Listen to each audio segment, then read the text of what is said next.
Hello everyone, this is Eric from Constant Aversion, at it again this week to bring you the second game in our countdown of the games of the year leading up to the very end, and this week it will be Tales from the Borderlands. This review is brought to you by Austin Luger, frequent Streamcast contributor and review extraordinaire. Let's rock and roll.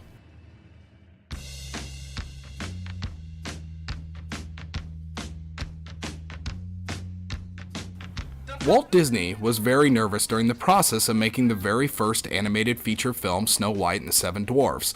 After years of creating successful Mickey Mouse shorts, he knew that the medium could make the audience laugh. What he didn't know is if the cartoons could make them cry.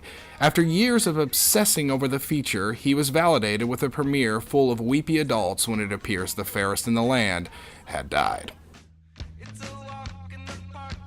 Over 70 years later, video games have similar ambitions with audience sympathy. While movie audiences cared about Snow White from afar, many games over the years have created a special bond between player and character by allowing the freedom of choice. Commander Shepard can be customized to look like you no matter your gender or ethnicity. Your journey through Skyrim or Fallout 4 can be dictated entirely by your curiosity. While those games are extensions of you and your fantasy, Telltale now wants you to incorporate your choices through the parameters of their characters. While you can certainly play with Lee or Clementine through your own moral compass, you are still adding specific touches to characters that can be defined without you.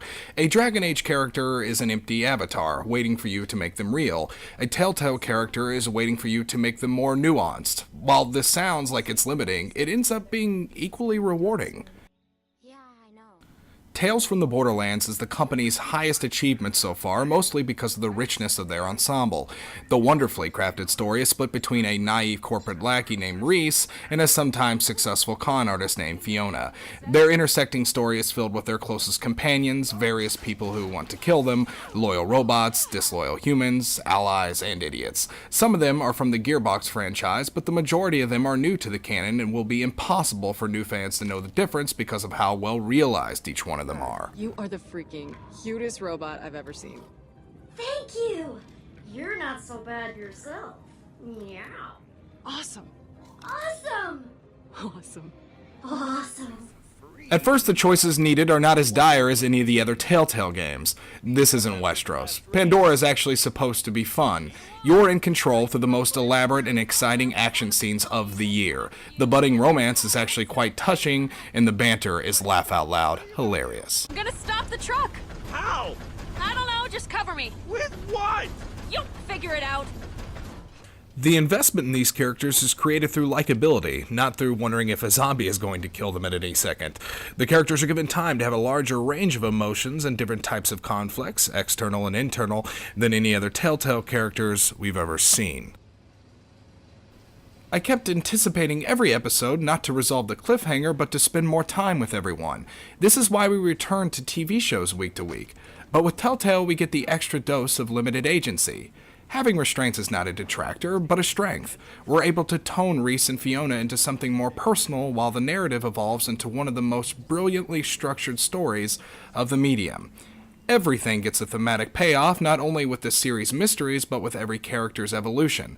By the end of episode 5, the masterful story gets to be the authors and the players. Telltale has increased emotional investment by making their most sophisticated experience yet. We are no longer simply filling out an ethical survey.